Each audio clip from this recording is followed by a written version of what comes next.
Tym razem odwiedziliśmy Centrum Przetwórstwa Produktów Ogrodniczych w Skierniewicach przy Instytucie Ogrodnictwa Państwowego Instytutu Badawczego. Postanowiliśmy zgłębić temat nowoczesnego przetwórstwa. Należy pamiętać, że żywność przetworzona przetworzonej nierówna. Trzeba zaznaczyć, że są różne rodzaje żywności przetworzonej. Minimalnie przetworzona, przetworzona z zachowaniem składników bioaktywnych i nieszkodząca w dłuższej perspektywie zdrowiu, i żywność taka, która jest gotowa, przygotowana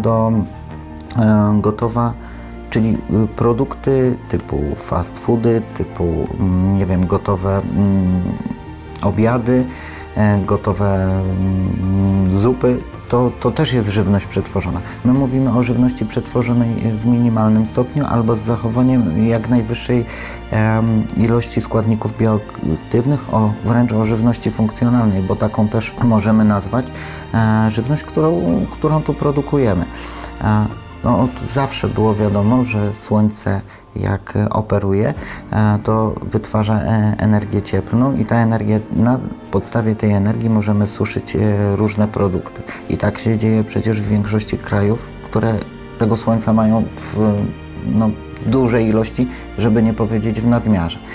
My potrafimy już udawać słońce i wykorzystywać, i jest to zupełnie zdrowe, bo na przykład dysponujemy suszarnią hybrydową, która zarówno standardowo suszy, jak i też wykorzystuje promienie podczerwone, czyli można powiedzieć, że te, które na co dzień wykorzystują kraje z naturalnej energii, więc ta żywność przetworzona jest jak najbardziej z zachowaniem wszystkich składników bioaktywnych. Oczywiście one w procesach różnych tracą na swojej wartości. To nie jest tak, że zdrowy, dojrzały owoc po przetworzeniu będzie zawierał taką samą ilość. Czasem się zdarza, jeżeli to są produkty suszone, że ma skoncentrowaną wartość w takiej samej masie produktu, natomiast jakieś straty zawsze będą, ale chodzi o to, żeby tak dobrać technologię, żeby te straty były jak najmniejsze, lub ewentualnie w sposób naturalny wzbogacić te produkty, uszlachetnić. Teoretycznie przetworzyć produkt jest prosto, ale praktycznie trzeba znać pewne zasady, które towarzyszą przetwórstwu. Trzeba wiedzieć, jak te produkty przetworzyć, żeby one zachowały swoją wartość biologiczną, żeby zachowały trwałość przez określony czas i żeby były też smaczne, więc łączymy tu w sobie wiedzę, jak produkować produkt, czym go wyprodukować, jakie środki zastosować, plus oczywiście do tego świadczymy też usługi, czy możemy wskazać badania konsumenckie i sensoryczne, powiedzieć, co może być akceptowalne przez konsumentów, jak określić profil smakowy i do kogo skierować dane produkty. Natomiast wszystko, co zostaje wyprodukowane dla człowieka, musi być zdrowe, akceptowalne przez niego, smaczne, i to jest podstawą naszej diety, żeby ktokolwiek chciał po to sięgnąć. Jeżeli tak, to mając świadomość tego, co w danym owocu, warzywie się znajduje, jakie składniki, potrafimy już określić, jak je chronić, jak je przetwarzać, żeby miały jak największą wartość, więc ta cała wiedza jest dostępna. Oczywiście są jeszcze obszary, które nie zostały odkryte i one idą wraz z postępem nauki, i centrum ma świadczyć usługi badawcze, które spowodują, że produkty, które są wytwarzane, które, mówiąc wprost, rosną w ziemi i na drzewach, będą przetwarzane na produkty, które będą mogły dłużej być przechowywane, będą osiągały wyższą wartość i będą mogły być sprzedawane bezpośrednio lub pośrednio do konsumentów. Ze względów zdrowotnych warto unikać wysoko przetworzonej żywności, która zawiera wiele zbędnych wypełniaczy, konserwantów i tym podobne. Natomiast my dziś skupimy się na tych zdrowych przetworach. Zgodnie z założeniami strategii Od pola do stołu, przetwórstwo spożywcze powinno wyznaczać dobre standardy, zwiększając dostępność produktów i przystępność cenową zdrowej i zrównoważonej żywności, a także zmniejszyć ogólny ślad środowiskowy systemu żywnościowego. I nie chodzi tu tylko o niesprzedane owoce i warzywa, które prędzej czy później wylądują w śmietnikach. Również mowa o optymalnym wykorzystaniu surowców w procesie przetwórstwa. pozostaje coś takiego jak odpady. Według WHO wszystko to, co jest odpadem, to wszystko to, co zostało wytworzone dla człowieka, a nie zostało przez niego spożyte. I przykład podam taki. Na przykład pigwowiec. To dobry produkt na sok, który zawiera duże ilości witaminy C, no ale z niego zostają wytłoki, które według wcześniejszych standardów były utylizowane, najczęściej na kompost lub do produkcji biomasy. No ale z tych wytłoków można zrobić wspaniały przecier, a z nasion olej, który może być stosowany w kosmetyce. I to wszystko można opracować w taki kompleksowy produkt z wykorzystaniem poszczególnych elementów właśnie w centrum przetwórstwa. Bardzo ciekawym jest, kiedy siadamy z klientem, który przychodzi do nas i mówi tak, że ma produkt, który od zawsze wykonuje i z tego wykonuje sok. On wie, jak to zrobić, ewentualnie prosi o doradztwo w celu lepszego zabezpieczenia go do przechowywania. I to jest jeden element, ale pozostaje drugi element, jak na przykład jakieś pozostałości. I teraz kwestia, co my z nimi możemy zrobić. Możemy poszukać w literaturze, możemy zrobić różne doświadczenia, badania, które będą pokazywały, co możemy z tego produktu wykonać i to już się dzieje na bieżąco. I teraz, czy będzie to akceptowane przez klienta? Jeszcze nie wiemy. Najpierw musi być zaakceptowane przez osobę, która zleca te badania. Jeżeli uzna, że jest to możliwe w jej gestii, że może to samodzielnie gdzieś lub zlecić komuś na przetwarzanie, to wtedy możemy podejść do badań sensorycznych, czyli możemy sprawdzić, jaka jest, czy jest kwaśny, czy jest słodki, czy jest, jaka jest jego tekstura. Możemy opisać ten produkt słowami, tak? Czy jest akceptowalny przez osoby, które są do tego celu przeszkolone. Jeżeli ten produkt jest już w jakiś sposób opisany, to możemy przekazać, znaleźć grupę docelową, do której chcemy dojść i opisać, dać konsumentom do sprawdzenia. Przez lata większość rolników sprzedawała owoce, warzywa czy mleko dużym zakładom przetwórczym lub grupom producenckim. Przekazywał czy sprzedawał dużym zakładom przetwórczym. Te zakłady przetwórcze zgłaszały się chociażby do takiego instytutu jak nasz. Tworzyliśmy dla nich recepturę, mówiliśmy, jak powinni przetwarzać. Te zakłady to przetwarzały i jakby sprzedawały to konsumentowi.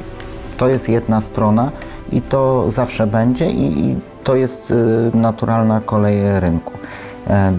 Drugi element to jest ten rolnik. Skoro może sprzedawać swoje indywidualne produkty, jajka, mleko, masło, bądź owoce, jabłka, warzywa i przetwory z nich dla klientów indywidualnych, to będzie chciał to przetwarzać w coraz większej skali. Nie mówię, że to będzie bardzo duża skala na skalę przemysłową, ale w coraz większej. Musi wiedzieć, w co to zapakować, jak to przetworzyć, jak to zabezpieczyć i tu też jesteśmy po to powstaliśmy dla tego rolnika także.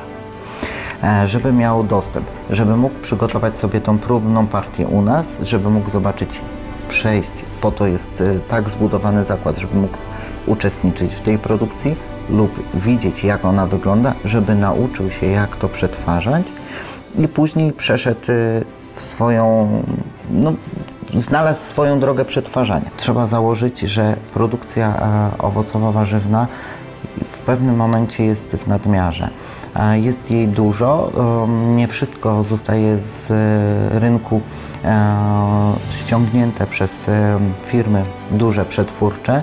Nie wszystko też zostaje kupione przez klientów indywidualnych, w związku z tym te produkty trzeba jakoś przetworzyć, żeby je przechować.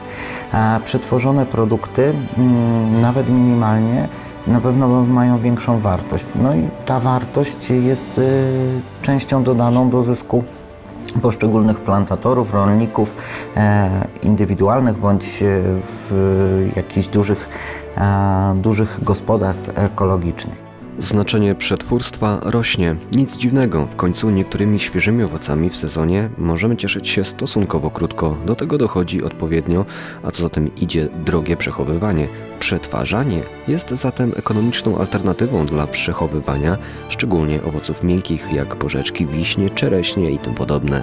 Z warzywami potrafimy sobie radzić, one przynajmniej w większości łatwiej się przechowują.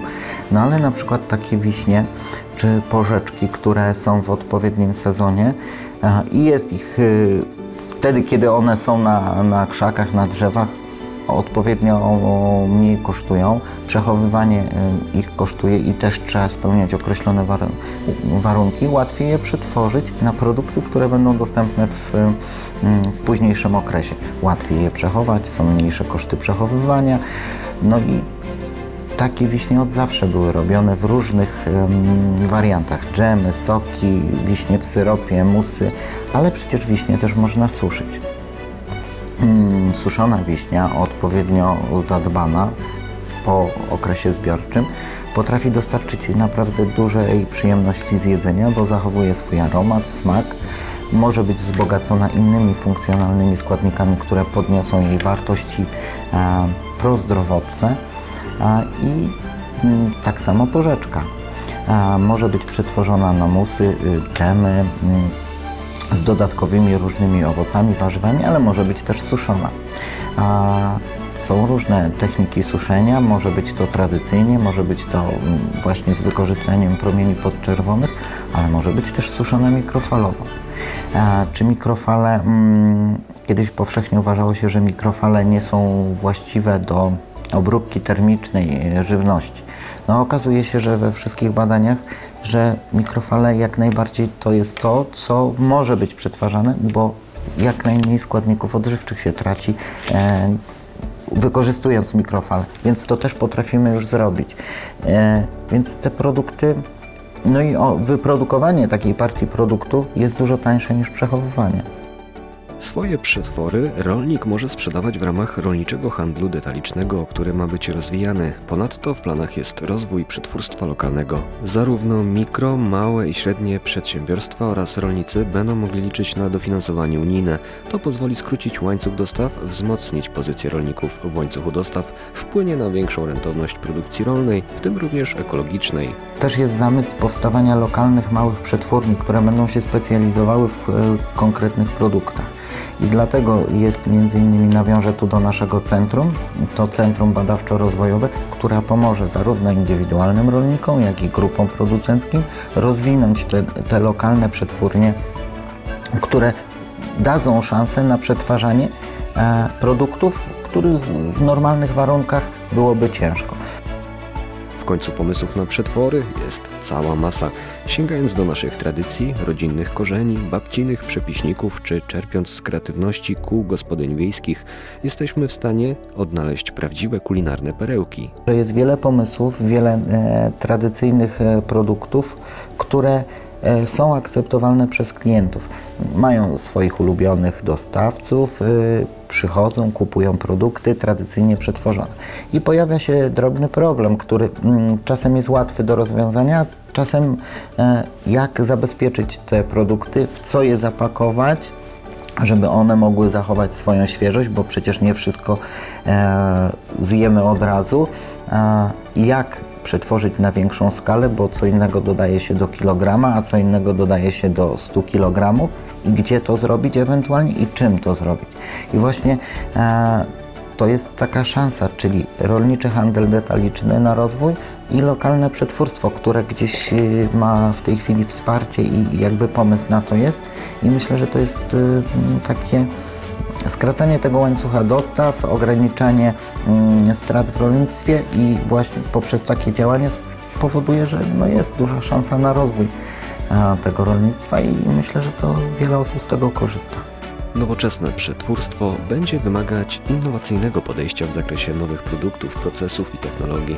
Wspólna polityka rolna wspiera działania z zakresu przetwórstwa i wprowadzania do obrotu produktów rolnych zgodnie z zapisami planu strategicznego dla wspólnej polityki rolnej na lata 2023-2027. Wsparcie kierowane będzie do podmiotów posiadających status MŚP, czyli prowadzących działalność gospodarczą jako mikro, małe lub średnie przedsiębiorstwa z branży przetwórstwa rolno-spożywczego. Podmioty mogą dodatkowo dodatkowo prowadzić działalność w zakresie przetwarzania produktów ubocznych powstających w procesie wytwarzania żywności, odpadów żywnościowych oraz wytwarzania biogazu i innych biokomponentów.